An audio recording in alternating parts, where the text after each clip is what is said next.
redução nos impostos e provável contínua queda do preço do petróleo. Será que o preço da gasolina pode voltar ao patamar dos R$3? Bem-vindos à Faculdade do Dinheiro, eu sou o Douglas e hoje vamos trazer um vídeo muito especial aqui no canal a respeito do preço dos combustíveis. Hoje mais especificamente falando da gasolina. Isso porque vocês têm visto a gasolina tem sido um grande alvo de discussão, não só a gasolina como também o etanol e o diesel, porque a subida do preço dos combustíveis encarece tudo aqui no Brasil. Isso porque basicamente o transporte, por exemplo, tudo que é produzido no centro-oeste para vir ali para o sul, para o sudeste, para o nordeste, normalmente vai por meios rodoviários. Hoje, predominantemente, o transporte no Brasil é feito através de caminhões e por isso o impacto no preço dos combustíveis não só afeta diretamente os preços dos brasileiros quando vão nos postos, mas também pode afetar o preço de todo o restante, como alimentos, móveis, bens de consumo e muitas outras coisas. Por isso a gente queria trazer uma visão aqui que agora a gente está vendo uma revisão dos preços dos tributos, dos impostos nos combustíveis,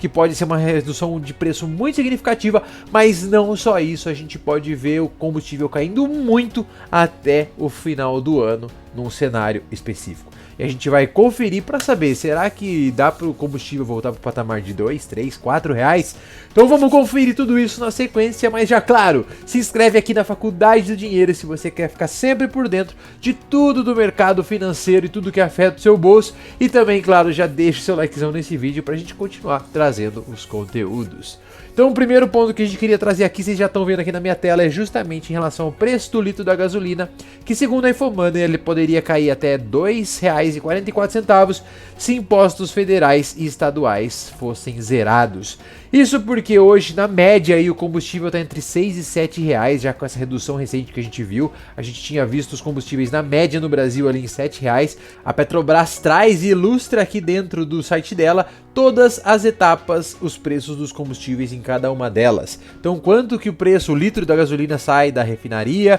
depois o quanto que ela tem com impostos federais e estaduais, depois o preço com o etanol que é acrescido nela e depois o preço com a margem da distribuidora e também do posto. Então se a gente vê aí antes da redução de combustíveis, a gente tinha um preço aí na casa dos R$7 e agora nós conseguimos ver muitos postos já repassando na casa dos 6 e alguma coisa com essa redução de ICMS que nós tivemos recentemente. E se ao invés de uma redução a gente tivesse a zeragem de impostos federais, o que está sendo falado aqui que a gasolina poderia cair então até quase R$2,50 zerando esses impostos, um cenário que a gente sabe que não vai acontecer. Mas então qual que é a expectativa nossa da gasolina cair? E quem sabe poder até cair pela metade do preço atual, quem sabe ele chegar no patamar de R$3 ou R$4? Justamente esse ponto passa por uma outra projeção aqui do Citigroup, né, do Banco Citi também, que projeta que pode haver uma grande e brusca queda no preço do barril do petróleo para $65 no final desse ano, caso se confirme o cenário de recessão. Claro, ninguém torce por uma recessão global, isso seria um dos piores cenários que a gente poderia ver desemprego em massa, a gente poderia ver as inflações continuando avançando mesmo sem o crescimento econômico, mas nesse cenário aqui do Citi a gente teria uma queda aí do barril do petróleo que ficaria entre $65 e no ano que vem $45, o que significaria uma queda aí de quase 50% em relação ao preço atual que nós temos do barril de petróleo. Só pra gente tentar ilustrar isso melhor, se a gente olhar o preço aqui do barril do petróleo hoje, ele inclusive tá vindo numa queda e tá trabalhando aí na casa dos $100 por barril, ou seja, ficar entre $40 e $60, quer dizer que a gente estaria retornando a patamares de preço que a gente teve ali há alguns anos atrás, mais especificamente em 2016 e 2017, e justamente acabou aprofundando essas quedas em momentos de estresse econômico, por exemplo lá em 2008 quando a gente teve a última crise, em 2016 e agora mais recente durante o fechamento das economias. Então, se confirmando esse cenário que é negativo para a economia global de recessão, a gente estaria vendo uma potencial queda do barril do petróleo, segundo essa projeção do Banco Citi. E como isso afetaria a gente e o preço que a gente paga na gasolina? Justamente a gente sabe que a gasolina é feita de petróleo, isso é óbvio e todo mundo já sabe. E embora o preço da gasolina a gente pague aqui nos postos em reais, a gente vai lá e tem um preço que, inclusive segundo a Petrobras, é composto, de novo aqui voltando para o começo, pelo preço da gasolina na refinaria,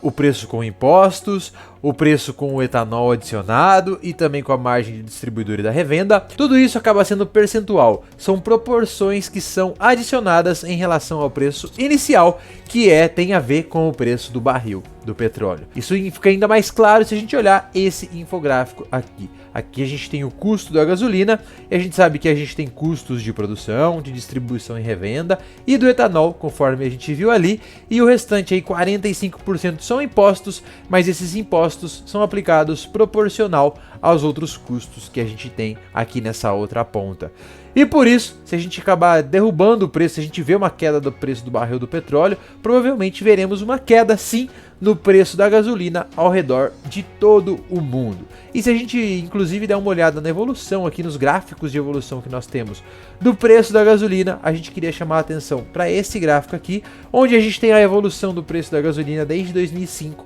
até 2021, corrigido pelo IPCA. Inclusive, se a gente olhar antes dessa alta recente que a gente teve com a gasolina chegando a R$7, se a gente olhar até o último ano, aí, até o ano de 2020, na verdade, o nosso maior preço, o valor mais caro que a gente tinha pago no litro da gasolina até hoje, tinha sido ali em 2006 e 2007, porque a gente acaba corrigindo a inflação, o que equivaleria a um preço aí de mais de R$6 naquela época, sendo pago na economia atual. E aí, na continuidade do racional, olhando para esse gráfico, a gente consegue ver aqui que em 2016 e 2017, a gente tinha um preço aqui de gasolina entre R$4,50 e R$5. Ou seja, quando a gente tinha um patamar de preço do barril do petróleo aqui atrás, também ali entre 40 e 60 dólares, que é o que o Citi está falando que pode chegar caso se confirme um cenário um pouco mais negativo da economia, quer dizer que a gente provavelmente poderíamos ter aí uma gasolina voltando para casa dos R$4 e alguma coisa. Claro, se a gente vê a continuidade desses incentivos fiscais, principalmente em ano de eleição agora, para diesel, para gasolina também, atrelado a isso, uma queda do preço do barril do petróleo, a gente pode ver uma queda eventualmente mais acentuada, mas muito embora, preste atenção no que a gente vai falar agora, essa seria uma chance excelente do governo arrecadar mais dinheiro com impostos, ou então dos postos, distribuidoras e a própria Petrobras aumentar suas margens de lucro caso o preço do petróleo realmente caia. Isso porque no momento que o preço do barril do petróleo sobe, é muito fácil repassar na outra ponta, justificando o aumento do preço da gasolina com o aumento do preço do barril. Mas no momento que o preço do barril do petróleo cai, é mais fácil também absorver um pouco esse reajuste. Vamos dizer que o preço do barril do petróleo cai a 50%. É mais fácil a gente ver a gasolina caindo 20, 30, no máximo 40%, e essa outra diferença aqui de 10, 20% acabar aí parando no bolso dos intermediários aí, das refinarias, dos distribuidores e até dos próprios donos de postos. Então podemos ver essa queda confirmada aí dos combustíveis, principalmente da gasolina, nos próximos meses. E aí já deixa aí nos comentários, na sua cidade, no seu posto aí que você abastece, quanto tá a gasolina hoje? Abaixou alguma coisa com essa redução do CMS? Deixa aí nos comentários que a gente quer saber como que tá a gasolina aí na sua cidade, porque isso interfere em toda a economia. E claro, já muito obrigado por ter deixado seu like aqui nesse vídeo, isso é muito importante pra gente continuar trazendo vídeos aí de todo o mercado financeiro. E claro, para não perder nada, já confere se você é inscrito aqui na Faculdade do Dinheiro e também se as notificações estão ativadas, beleza? Então voltamos amanhã com mais vídeos, fiquem com Deus, valeu e até a próxima.